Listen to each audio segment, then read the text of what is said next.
Mike Burns picks up his 5th strikeout. Strikes on Ethier, and he struck him out. Burns is having a career day at Miller Park. Mike Burns rings up Russell Martin. Hey guys, Coach Mike here, and today we're going to go over our second installment of our base running series, which is our primary lead at first base.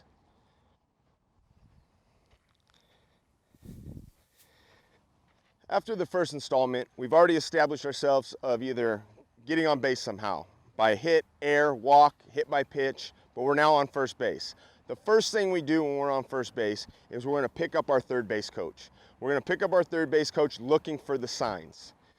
In this moment, this is going to be probably one of the first times that you can always listen to your first base coach with your ears. You do not have to put eye contact on your first base coach.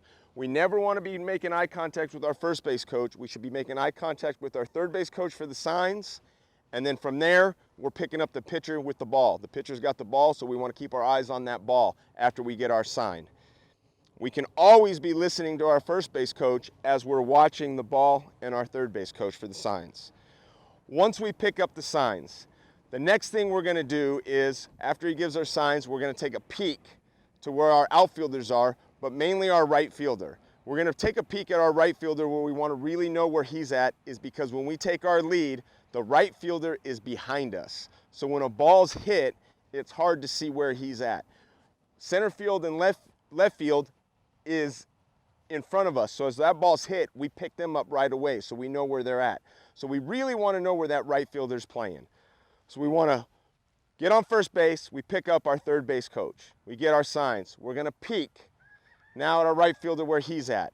Now we're going to establish our lead. The first thing we're going to do is we're going to go right, left, turn. So we're going to go right, left, turn. Now we're out here at our lead, and we're picking up our our pitcher. When we take our lead, sometimes you're going to see guys shuffle, shuffle, shuffle. There, we're taking so many shuffles that it takes a long time to get to that primary lead that we're trying to get to. A lot of people are going to tell you, you go off the cut of the grass. The main goal is to get to 10 to 12 feet, all right? That's where we're trying to get. We want to get to about 10 to 12 feet of our lead, all right?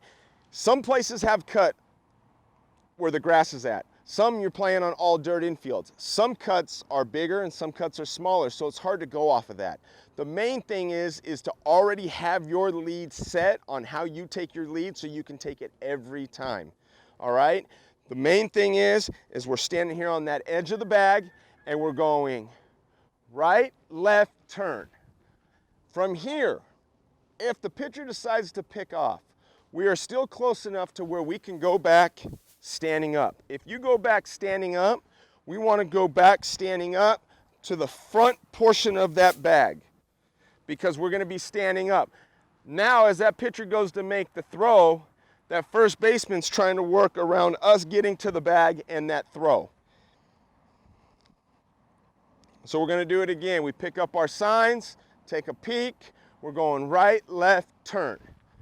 From here, as we're watching that pitcher, he's looking in to get his sign. As he's looking in to get his sign, you want to peek home to see what the signs are, right? If you can peek home and see that it's an off-speed pitch, curveball, maybe a changeup. Off-speed pitches are the easiest chance of, 1, ball in dirt, and 2, a better chance of stealing second base if you get that steal sign. So we want to do a quick little peek and to see what pitch is going to be thrown. From there, as we do a quick peek, he still has a chance to try to pick over, and we're taking a look. So out of the corner of our eye, if he makes a big movement, we know we're getting back, and we're getting back standing up at the front part of the bag. From here, once we peek, the pitcher's got his signs, we pick up the pitcher again, right? We're going to take 2 more to 2.5 shuffles. As we take that shuffle, now we're at our full lead.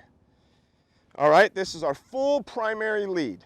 Now we're here. Once we have our full primary lead, we want this toe pointing out about 45-degree angle towards second base.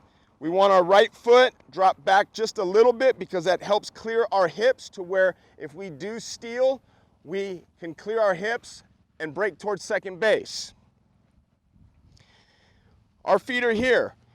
I should be about already knowing, because of the way I took my lead and my 2.5 shuffles, I'm anywhere from 10 to 12 feet. And this is my comfortable lead. This is where if a pitcher picks over, I'm a 1 step and a dive back to being safe. That is my 10 to 12 foot lead. I'm here, pitcher picks over, it's 1 step and a dive, and when I dive back to the bag, I want to dive back to the back corner of the bag. We dive back to the back corner because for the first baseman to either catch the throw, it's a longer distance for them to reach to get to our hand. All right, and a lot of times their foot might be there to kind of block the bag, to where if you dive towards the front part, your hand might hit their foot, and now he's blocking the bag and you're out. So we got our lead, we take our shuffles, and we're here. Front foot 45 degrees towards second base, slightly back from our left foot. We want to be comfortable. We don't want to have our hands on our knees. We don't want to be real tense. If you are stealing, sometimes we give it away where we're kind of maybe leaning too much and we're tipping it off. We want to keep our lead the same every time. And as we're here, we're watching his feet, right? We want to watch his back foot. If that back foot lifts up, we know he's got to come over this way. So we're getting back. And that's what we're watching. Another thing is when you're in the dugout, before you even get to first base, you should already know what tendencies that pitcher has as far as his times to the plate, how many looks, how long does he hold the ball, and what are his moves to first. That's just paying attention in the dugout. Now, if you're the first one out here, now you're helping your team get the read with the pitcher on the mound. And there is how you take your primary lead at first base. Click the links below to check out the PowerNet gear used in this drill. And while you're at it, go ahead and drop a comment.